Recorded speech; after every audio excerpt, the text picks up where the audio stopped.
জানেন, একটা প্রোটেকশনের প্যাকেট আপনাকে জেলখানার ভাত খাওয়াতে পারে। যেমন এই যে আজকের গল্পে এই ছেলেটা এক মহিলা নেত্রীর ফেলে যাওয়া প্রোটেকশনের প্যাকেট যখন ফেরত দিতে যায়, সবাই তখন ভেবে নেয় সে হয়তো তাকে কুপ্রস্তাব দিচ্ছে, যেটা দেখে সেই নেত্রীর কর্মীরা তার উপর এতটাই রেগে যায় যে একদিনের ভেতর তাকে জেলে পাঠিয়ে দেয়। যেখানে ছেলেটা কিছুদিনের মধ্যে কানাডা গিয়ে নিজের লাইফটা সেটেল করার প্ল্যান করছিল, সেখানে সে 2 দিনের ভেতর জেলখানায়। আর জেলের ভেতর তার এমন একজনের সাথে বন্ধুত্ব হয় যে আসলে বাটপারি ছাড়া আর কিছু জানেই না। বলছিলাম বেশ কিছু বছর আগে মুক্তি পাওয়া একটা মালায়ালাম সিনেমার কথা, যার নাম হলো লাভলি। তো চলুন শুরু করা যাক আজকের গল্প গুঞ্জন।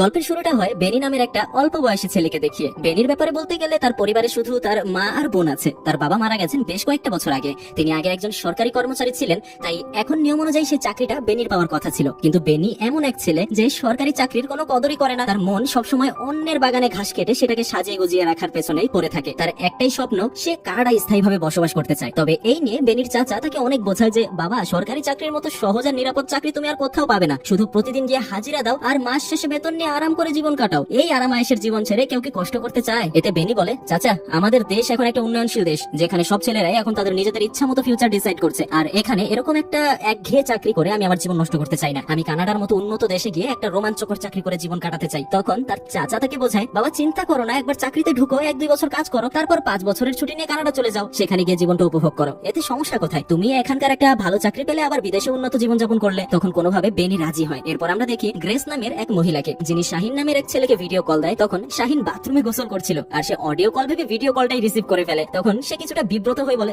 সরি, আমি ভেবেছিলাম তুমি অডিও কল দিয়েছো, সমস্যা নেই, আমি কিছুক্ষণ পর তোমাকে কল করছি। এই কথা শুনে তখন গ্রেস তাকে বলে, তোমাকে গোসল করা অবস্থায় দেখতে আরো বেশি কিউট লাগছে, তোমার চোখগুলো কত সুন্দর। এটা শুনে শাহিন লজ্জা পেয়ে যায় এবং বলে, আমাকে নিয়ে মিথ্যা প্রশংসা করো না। তখন গ্রেস তাকে বলে, কেন, তুমি কি আমার কথা বিশ্বাস করো না? শাহিন তখন বলে ওঠে, ঠিক আছে, তুমি বলছো তাই মেনে নিচ্ছি। এরপর সে তাকে আরো জিজ্ঞাসা করে, একটা কথা বলো গ্রেস, তুমি কি আমাকে পছন্দ করো? গ্রেস বলে, কেন, তোমার এখন কেন মনে হচ্ছে? ঠিক তখনই গ্রেসের ফোনে তার স্বামীর কল চলে আসে এবং সে শাহিনের কলটা কেটে দেয়। এই বলে যে আমার হাজবেন্ড কল করেছে। তার মানে গ্রেস বিবাহিত আর শাহিন সেটা ভালো করেই জানে। গ্রেসের স্বামী কল করে জানায় সে কোম্পানির পক্ষ থেকে বেস্ট এমপ্লয়ি অফ দ্য মান্থের অ্যাওয়ার্ড পেয়েছে। সে কানাডা থেকে ফ্লাইটে করে ভারত এসেছে শুধু তার জন্য। সে আরো বলে, আমার কি ভাগ্য, দেখো তোমাকে বারবার ফোন করার চেষ্টা করছি কিন্তু তোমার ফোন সবসময় ব্যস্ত দেখাচ্ছে। এরপর যখন গ্রেসের স্বামী বাড়িতে আসে, তাকে হাতে অ্যাওয়ার্ড নিয়ে সে তার স্ত্রীকে দেখায় এবং বলে, দেখো আমি কি পেয়েছি। কিন্তু এতে গ্রেস খুশি হয় না, বরং একটু রাগ দেখিয়ে বলে, যাও এখন এই ট্রফিকে জড়িয়ে ধরে ঘুমাও। এর থেকে বোঝা যায় তাদের মধ্যকার সম্পর্কটা খুব একটা ভালো না, যার কারণ হলো তাদের মধ্যকার দূরত্ব। পরদিন সকালে পরিবারের সবাই নাস্তা খেতে বসে। গ্রেস নিজে নাস্তা বানিয়েছে। টেবিলে গ্রেসের 2 ননদ ছিল। সে সময় গ্রেসের স্বামী বলে ওঠে, তোমার রান্না আমার মায়ের মতো হয় না, আমার মায়ের হাতের রান্না আরো সুস্বাদু হয়ে থাকে। এতে গ্রেস রেগে যায় এবং বলে, আমি তোমার মায়ের থেকেও ভালো রান্না করি, কিন্তু তুমি তো তোমার মায়ের অন্ধভক্ত, তোমার তো আমার হাতের রান্না ভালো লাগবেই না। এরপর ব্রেকফাস্টের পরে গ্রেসের স্বামী তার মাকে বলে, মা তুমি ওকে ঠিকভাবে রান্না শেখাও না কেন? তখন তার মা বলে, আরে বাবা, আমি তো শেখাতে চাই কিন্তু ম্যাডাম তো আমার কোনো কথাই শোনে না, সে আমার কাছ থেকে কিছুই শিখতে চায় না, আমি কি করব?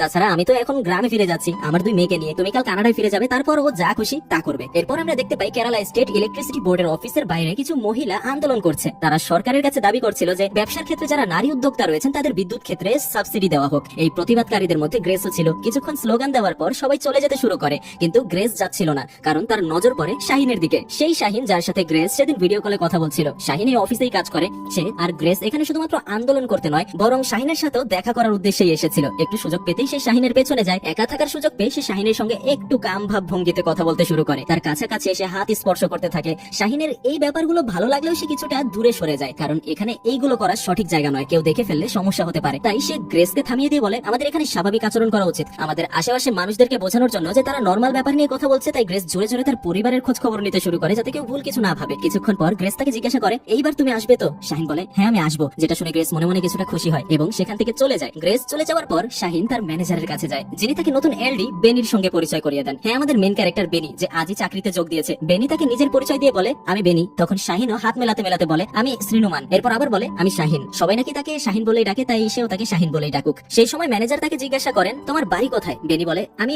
মানিগঞ্জ থাকি। এতে ম্যানেজার বলেন, তাহলে তোমার যাতায়াত করা কঠিন হয়ে যাবে, তুমি এক কাজ করো, শাহিনের সাথে লেগে থাকো। তারপর শাহিনকে বলেন, তুমি আগে বেনিকে অফিসটা ঘুরে দেখাও। একটু পর বেনি শাহিনকে নিয়ে অফিসটা ঘুরে দেখতে শুরু করে। কথায় কথায় বেনি তাকে বলে, আমি আমার জামা কাপড় কিছুই আনিনি। তখন শাহিন তাকে কাউকে ফোন করে আনিয়ে দিতে বলে, কারণ শুধু জামা কাপড় আনার জন্য 60 কিলোমিটার যাবে, এর উপর সে আজকেই এখানে এসেছে, তো এটা আসলে ঠিক হবে না। এরপর সে বেনিকে তার ডেস্ক দেখিয়ে দেয়, যেখানে আরো অনেক মানুষের ডেস্ক আছে। বেনির টেবিলে অনেক ফাইল রাখা থাকে। শাহিন তাকে একবার সবকিছু ভালো মতো দেখে নিতে বলে। সেই সময় গ্রেস শাহিনকে মেসেজ করে, যেখানে সে তার বাড়ির লোকেশন দিয়ে বলে আজ নাকি তার বাড়িতে কেউ নেই, তাই সে শাহিনকে আজকেই তার বাসায় আসতে বলেছে। যেটা শুনে শাহিনও নিজেকে আর ধরে রাখতে পারে না, সে পুরো এক্সাইটমেন্ট নিয়ে গ্রেসের অ্যাপার্টমেন্টে যায়। লিফটে উঠে সে লজ্জায় লাল হচ্ছিল এবং ভাবছিল ভেতরে গিয়ে কিভাবে কি করবে, কি দিয়ে বা কথা শুরু করবে, এই ধরনের চিন্তা তার মাথায় ঘুরছিল। এরপর যখন সে গ্রেসের ফ্ল্যাটে ঢুকে দেখতে পায় গ্রেস আগে থেকেই তৈরি হয়ে বসে আছে। শাহিনকে দেখে সে সোজা তার ক্লোজ হওয়ার চেষ্টা করে, যেটাতে শাহিন কিছুটা ঘাবড়ে যায় এবং বলে, আমি তো রোদ থেকে এসেছি, আগে আমাকে একটু পানি দাও না। তখন গ্রেস বলে, পানির কি দরকার, আমি তোমাকে জুস বানিয়ে দিচ্ছি। শাহিন বলে, তাহলে পানি নিয়ে এসো। যখন গ্রেস জুস বানাচ্ছিল, শাহিন ভেতরে নার্ভাস হতে থাকে। গ্রেস জুস নিয়ে এসে তাকে খাওয়ায়, এমনকি নিজেও অর্ধেকটা জুস খায়। অর্থাৎ বুঝতেই পারছেন বিষয়টা। জুস খেতে খেতে গ্রেস শাহিনের কোলে বসে পড়ে, কিন্তু শাহিন তখনও খুবই অস্বস্তিতে ছিল, সে ভয় পাচ্ছিল। কিছু বুঝে ওঠার আগেই শাহিন তাকে নিজের থেকে দূরে সরিয়ে দিয়ে বলে,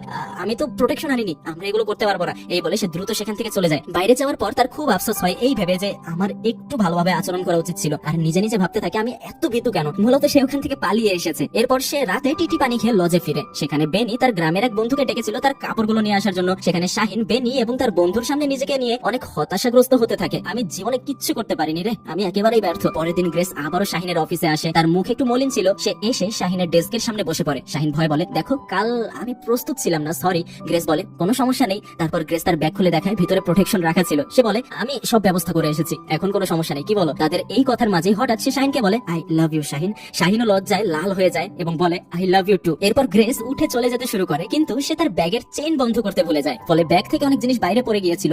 অফিসের কিছু মহিলা কর্মী সেগুলো তুলে দিতে সাহায্য করে। গ্রেস চলে যাওয়ার সময় বেনি দেখে যে তার একটা প্রোটেকশনের প্যাকেট ডেস্কের নিচে পড়ে আছে। সে জিনিসটা কি এটা খেয়াল না করে সেটা তুলে গ্রেসকে দিয়ে বলে, ম্যাডাম এটা হয়তো আপনার পড়ে গিয়েছিল, তুলতে ভুলে গিয়েছিলেন। ঠিক সেই সময় গ্রেসের রাজনৈতিক দলের কিছু পুরুষ কর্মী সেখানে এসে উপস্থিত হয়। তারা দেখে যে বেনি গ্রেসকে এই প্রোটেকশনের প্যাকেট দিচ্ছে। তখন তারা থেকে জিজ্ঞাসা করে, ম্যাডামের ব্যাগ থেকে এটা পড়ে গিয়েছিল, আমি শুধু সেটা ফেরত দিচ্ছিলাম। কিন্তু গ্রেস তখন এটা অস্বীকার করে বলে, এই আমাকে অপমান করছে, এই প্যাকেটটা আমার ব্যাগে ছিলই না। এতে কর্মীরা আরো রেগে যায় এবং সেখানে ছোট্টখাটো হাঙ্গামা তৈরি হয়। শব্দ শুনে শাহিন সেখানে আসে। সে পুরো ঘটনাটা বুঝিয়ে বলে এবং সবাইকে বোঝাচ্ছিল যে ইনি আমার এমপ্লয়ি, আমি বিষয়টা ম্যানেজ করে নিচ্ছি। কিন্তু গ্রেসের কর্মীরা এই ব্যাপারটা খুব একটা ভালোভাবে নেয় না। তারা এই ব্যাপারটা তাদের রাজনৈতিক দলের সম্মানের সাথে জড়িয়ে দিয়ে বলে, আমরা একে সহজে ছেড়ে দেবো না। এরপর দেখা যায় বেনি শাহিনের সাথে লজে বসে আছে। শাহিন চা খাচ্ছে এবং নাস্তা করে অফিস যাওয়ার প্রস্তুতি নিচ্ছে। তখন বেনি বলে, আমার এই সরকারি চাকরিটা করার কোনো ইচ্ছাই ছিল না, আমি তো কানাডা যেতে চেয়েছিলাম। শাহিন তখন বলে, আরে ভাই, এটা তোমার ভবিষ্যতের জন্য খুবই নিরাপদ চাকরি, কিচ্ছু করতে হবে না, মাস শেষে ভালো বেতন পাবে। ঠিক তখনই দরজায় করানোর শব্দ হয়। দরজা খুলতে দেখতে পায় দরজার সামনে পুলিশ দাঁড়িয়ে আছে। তারা বেনিকে উদ্দেশ্য করে বলে, তোমার বিরুদ্ধে আইপিসি সেকশন 354 এর অধীনে অভিযোগ করা হয়েছে। তারা সেই মুহূর্তেই বেনিকে গ্রেফতার করে এবং তাদের সিনিয়রের বাড়িতে নিয়ে যায় এবং বলে,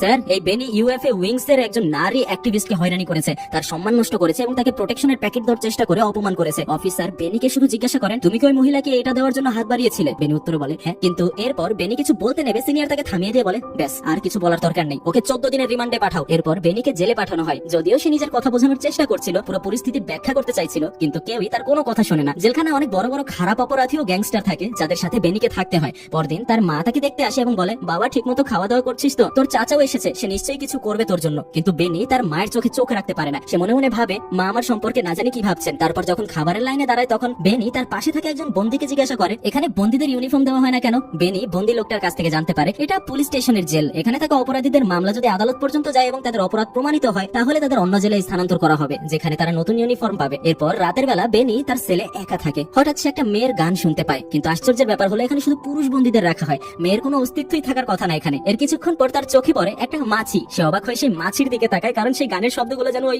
মাছির মধ্য থেকে আসছিল। মাছিটাও কনফিউজড হয়ে যায়, এটা কি হলো, এ কি আমার কথা শুনতে পাচ্ছে? তারপর সে বারবার বেনির কানে এসে ওয়ে হ্যালো বলতে থাকে। এতে বেনির মাথায় আকাশ ভেঙে পড়ে। সে নিজের চোখ কান বিশ্বাস করতে পারছিল না, এটা কিভাবে হচ্ছে, আমার কি মাথা ঘুরছে নাকি? কিছু বুঝতে না পেরে সে মনে মনে সিদ্ধান্ত নেয় মাছিটাকে শেষ করে দেবে। সে একটা থালা ছুঁড়ে মাছিটাকে মারার চেষ্টা করে, কিন্তু মাছিটা এতটাই চঞ্চল ছিল যে কিছুতেই তার নাগাল পাচ্ছিল না। সে এদিক ওদিক দৌড়াতে থাকে এবং বারবার মাছিটা তাকে ফাঁকি দিয়ে বেঁচে যায়। প্রতিবারই ভাবে এই হয়তো মাছিটাকে সে শেষ করে দেবে, কিন্তু পরক্ষণই দেখা যায় মাছিটা বেঁচে আছে। এক সময় বেনি দেখতে পায় মাছিটা জেলের রডে বসে আছে। তখন বেনি সেদিকে একটা গ্লাস ছুঁড়ে মারে, কিন্তু মজার ব্যাপার হলো মাছিটা উল্টো পা দিয়ে গ্লাসটাকে বেনির দিকে ঠেলে দেয় আর সেটা কি বেনির মাথায় লাগে। এতে তার মাথায় ছোটখাটো ব্যান্ডেজ লাগাতে হয়। সে তখন জেলে আরেকজন আসামিকে জিজ্ঞাসা করে, এই জেলে কি কোনো ভূত প্রেতের ব্যাপার আছে নাকি? সে বলে, না না, এরকম কোনো বিষয় আমার চোখে পড়েনি। এরপর বেনি রাতের সেই ঘটনার কথা খুলে বলে, একটা মাছি এসেছিল আর এসব করেছে। তখন সে বলে, ভাই, জেলখানায় এসে পাগল টাগল হয়ে গেলি নাকি? একা ঘুমাচ্ছিস তো স্বপ্ন দেখেছিস? এখন তো মাত্র 1-2 দিন হয়েছে, অনেকদিন থাকলে দেখবি আর কত কিছু দেখবি। বেনি বুঝে যায় কেউ তার কথা বিশ্বাস করবে না, আর এরকমটা আসলে একজন সুস্থ মানুষের বিশ্বাস করা সম্ভব না। এরপর যখন সে কাপড় ধুয়ে সেগুলো শুকাতে দিতে যায়, আবারও সেই মাছিটাকে দেখতে পায়। সে আবার সেই একই কণ্ঠস্বর শুনে, আর রাতের বেলা তার সাথে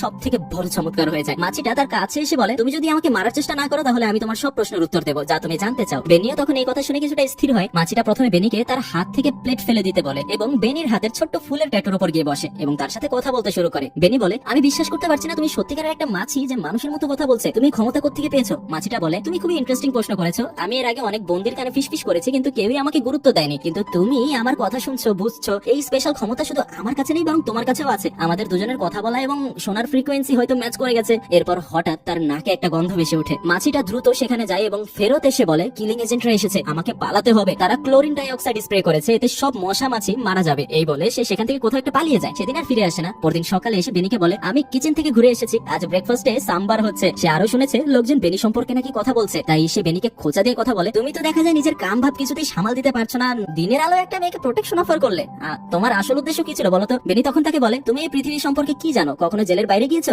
মাছিটা তখন নিজের কাহিনী বলতে শুরু করে, আমি যখন ছোট্ট ছিলাম তখন মা আমাকে বলেছিল আমাদের বাইরে ঘুরতে নিয়ে যাবে, আমরা জেলের ছোট্ট গেট দিয়ে বের হচ্ছিলাম, কিন্তু আমার মা বাইরে গিয়েছিল, আমাকে ডাকছিল। এটা আমার প্রথমবার ছিল যখন আমি কোথাও বেরোচ্ছিলাম, আমি ভয় পাচ্ছিলাম। সে সময় একটা গার্ড আমার মাকে একটা ইলেকট্রিক্যাল মশার ব্যাট দিয়ে মেরে ফেলে। এরপর আমি ট্রমায় চলে যাই। তারপর থেকে আর কখনো জেলের বাইরে যাওয়ার সাহস পাইনি। এরপর কিছুক্ষণ সে আবেগপ্রবণ হয়ে পড়ে, তারপর নিজেই বলে বাদ দাও, এটা আমার ড্রামা, তোমার আর কোনো প্রশ্ন আছে? বেনি তখন তাকে জিজ্ঞাসা করে তুমি তো তোমার নাম বলোনি। মাছি বলে আমার তো কোনো নাম নেই, তুমি আমাকে একটা নাম দাও। বেনি হাসতে হাসতে বলে নাম রাখার জন্য তো তোমাকে আমার দেখতে হবে, কিন্তু তুমি অনেক ছোট, তোমাকে ম্যাগনিফিং গ্লাস দিয়ে দেখতে হবে, কিন্তু জেলে আমি সেটা কোথায় পাবো? তখন মাছি বলে আরে চিন্তা করো না, আমি ব্যবস্থা করে দিচ্ছি, তুমি শুধু আমার কথা মতো চলো। এরপর মাছিটা পুলিশের বক্স থেকে একটা পুরনো চশমা চুরি করে বেনির কাছে নিয়ে আসে। চশমাটা পুরনো হওয়ায় এর গ্লাসে ময়লা লেগে থাকে, তাই বেনি সেটা ধুয়ে পরে নেয়। এরপর বেনি যখন মাছিটাকে দেখে সে বলে ওয়াও তুমি তো খুব সুন্দর, তাহলে তোমার নামটা অনেক সুন্দর হতে হবে, তোমার নাম লাভলি রাখি, তোমার নতুন নাম লাভলি। যেটা শুনে মাছিটা খুব খুশি হয়ে যায়, দেখো তুমি আমার কত সুন্দর একটা নাম রেখেছো। আর অপরদিকে আমরা শাহিনকে দেখতে পাই। শাহিন গ্রেসকে বলে তোমার এভাবে করা উচিত ছিল না, ওই বেনির সাথে যা হয়েছে, সে জেলে চলে গেছে শুধুমাত্র তোমার কারণে।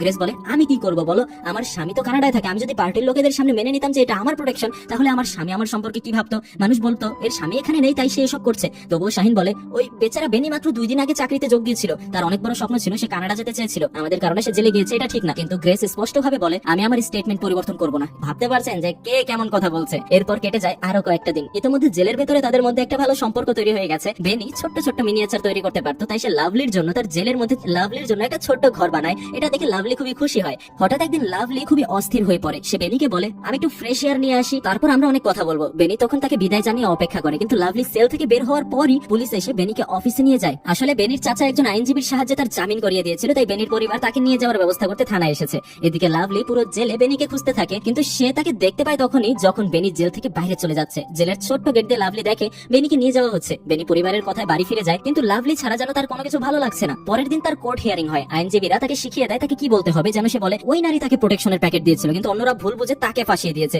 কিন্তু কোর্টে গেলে সবকিছু উল্টো হয়ে যায়। বেনি নিজেই তার অপরাধ স্বীকার করে যাতে তাকে আবার জেলে পাঠানো হয়। মানে ছেলেটা এখন প্রায় পাগল হয়ে গেছে, কোনো স্বাভাবিক মানুষ করতে পারে না। অন্যদিকে গ্রেসকে শাহিন একটা চমৎকার আইডিয়া দেয়। তার কথা মতো সে আদালতে বলে হ্যাঁ এই ছেলে আমাকে প্রোটেকশন দেওয়ার চেষ্টা করেছিল, কিন্তু সে তো এখনো ছোট, তার বয়সই বা কত, আমি চাই না এই ছোট্ট একটা ঘটনার কারণে তার ভবিষ্যৎ নষ্ট হয়ে যাক। আমি জানিও দোষ করেছে, কিন্তু আমি তো একজন নারী, আর নারী তো করুণাময় হয়, তাই আমি তাকে ক্ষমা করে আমার মামলা তুলে নিচ্ছি। এই কথায় বেনি ভয় পেয়ে যায় এবং বলে না না আমার শাস্তি হওয়াটাই উচিত, কিন্তু তার কথা আদালতে টিকে না। বিচারক তাকে সম্মানজনকভাবে মুক্তি দিয়ে দেন। একই সঙ্গে আদালতে তিনি বলেন প্রোটেকশনকে ভুলভাবে দেখা উচিত নয়, আমাদের সমাজে জনসংখ্যা খুব দ্রুত বাড়ছে, তাই সবাইকে প্রোটেকশন ব্যবহার করার উৎসাহিত দেওয়া হয়, কারো কাছে প্রোটেকশন দেখলেই হইচই করার দরকার নেই। বেনি মুক্তি তো পেয়ে যায়, কিন্তু তার মন শান্ত হয় না। সে তার 2 বন্ধুকে লাভলির ব্যাপারে সবকিছু খুলে বলে, কিন্তু কেউই তার কথা বিশ্বাস করে না, মনে করছে ছেলেটা পাগল হয়ে গেছে। তাই সে তার বন্ধুর স্কুটিতে উঠে পড়ে এবং পুলিশ স্টেশনে জেলের সামনে যায়। যদিও তাকে ভেতরে যাওয়ার অনুমতি দেওয়া হয় না, তবুও সে ঘন্টার পর ঘন্টা বাইরে দাঁড়িয়ে লাভলির অপেক্ষা করতে থাকে। কিন্তু কিছুদিন এভাবেই কেটে যায়। এখন বেনির মায়েরও লাভলির এই গল্প সম্পর্কে জানা হয়ে গেছে। সবাই মনে করে জেলে থাকার কারণে বেনির মাথা কিছুটা খারাপ হয়ে গেছে, তাই সে অদ্ভুত অদ্ভুত কথা বলছে। কিন্তু এসবের উপর মাথা না ঘামিয়ে সে পুরোপুরি লাভলির চিন্তায় ডুবে থাকে। একদিন সে গ্রামের বাজারে যায়, সেখানে সে রাজু নামের একটা লোককে দেখতে পায়। তার সাথে বেনির আগে থেকেই ঝগড়া ছিল,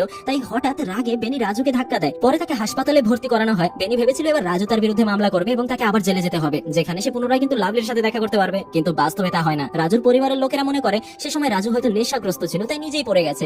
এরপর আরো বেশ কয়েকটা দিন কেটে যায়। সেদিন বেনি শাহিনের কাছে যায়। শাহিন তখন সাজগোজ করে কোথাও যাওয়ার প্রস্তুতি নিচ্ছিল। আসলে গ্রেসের সাথে দেখা করার জন্যই সে যাচ্ছিল। বেনি তাকে জিজ্ঞাসা করে আপনি কি ওই মহিলার নাম জানেন? শাহিন বলে হ্যাঁ তার নাম গ্রেস। তারপর বেনি তার ঠিকানা জেনে নেয়। শাহিন তাকে ঠিকানা দিয়ে দেয়। শাহিন তাকে আজকে তার সাথে থেকে যেতে বলে এবং বলে আমি এখন একটু বাইরে যাচ্ছি, আমার না আসা পর্যন্ত তুমি কোথাও যেও না, এখানেই থাকো। এই বলে সে বেনির বাইকটা নিয়ে বেরিয়ে পড়ে, কিন্তু বেনি বসে না থেকে অটো নিয়ে গ্রেসের বাড়ির দিকে চলে যায়। আসলে তার মাথায় তখন নানা অদ্ভুত চিন্তা ঘুরছিল। সে ভাবছিল যদি আমি গ্রেসের সাথে গিয়ে খারাপ ব্যবহার করি তাহলে সে আমার বিরুদ্ধে আবার মামলা করবে আর আমি আবার জেলে চলে যেতে পারবো। মানে এই বোকাচন্দ্র যে কি করতে চাইছে আমি এটা বুঝতে পারছি না। কিন্তু শেষ পর্যন্ত তেমন কিছুই হয় না, কারণ বেনি যখন দরজা খোলার চেষ্টা করে দেখতে পায় দরজাটা আগে থেকেই খোলা। আর সে যখন ভেতরে প্রবেশ করে গ্রেস এবং শাহিনকে একসাথে কাছাকাছি দেখে ফেলে, তখন তার এসব কিছু করতে ইচ্ছা করে না, কারণ শাহিন তাকে আগে পরে অনেক সাহায্য করেছিল। তাই বেনি তাদের সম্পর্ক নষ্ট করতে চায় না। সে চুপচাপ সেখান থেকে চলে যায়। পরের দিন সে তার গ্রামে ফিরে আসে এবং একটা চায়ের দোকানে বসে লাভলির কথা ভাবতে থাকে। ঠিক তখনই সে লাভলির কণ্ঠস্বর তার কানে ভেসে আসে আর সে খুবই খুশি হয়ে যায়। সেখানে বেনির এক বন্ধু ছিল। বেনি তাকে বলে দেখ আমার লাভলি ফিরে এসেছে, কিন্তু তার বন্ধু তার কথায় কোনো গুরুত্ব দেয় না।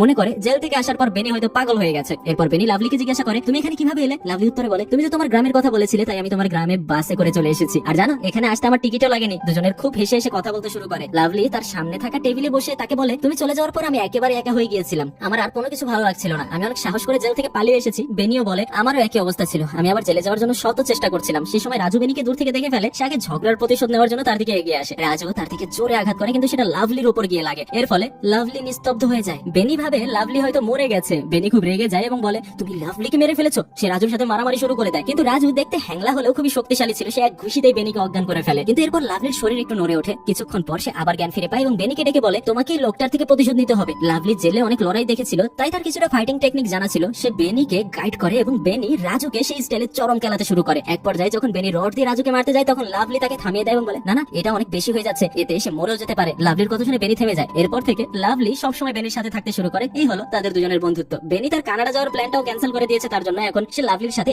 একই গ্রামে জীবনটাকে উপভোগ করতে পারে। আর আমি জানি না এটা কি টাইপের গল্প, মানে কি খাওয়ার পর যে এমন একটা গল্প একজন রাইটার লিখতে পারে আমি কল্পনা করতে পারি না। আমি স্টার্ট করেছিলাম গল্পটা, ভেবেছিলাম হয়তো বা গল্পটা ভালো হবে বা যেই রকমের ভালো কমেডি থাকবে, কিন্তু না, গল্পটা লাস্টে যেরকম হলো তাতে আমি একদম হতাশ। তা আপনারা কমেন্টে জানাতে পারেন এই গল্পটা নিয়ে আপনি মানে কিছু বলেন নেই আমার, সরি, আমি নিজেও স্ক্রিপ্টিং করে ফেলেছিলাম, এখন কি করব। এটা বাদ দেন, এই যে স্ক্রিনে আর একটা গল্প ভেসে উঠেছে, এইটা খুবই ভালো গল্প, এটা খুবই মজা পাবেন দেখে, এইটা দেখা শুরু করতে পারেন। ধন্যবাদ।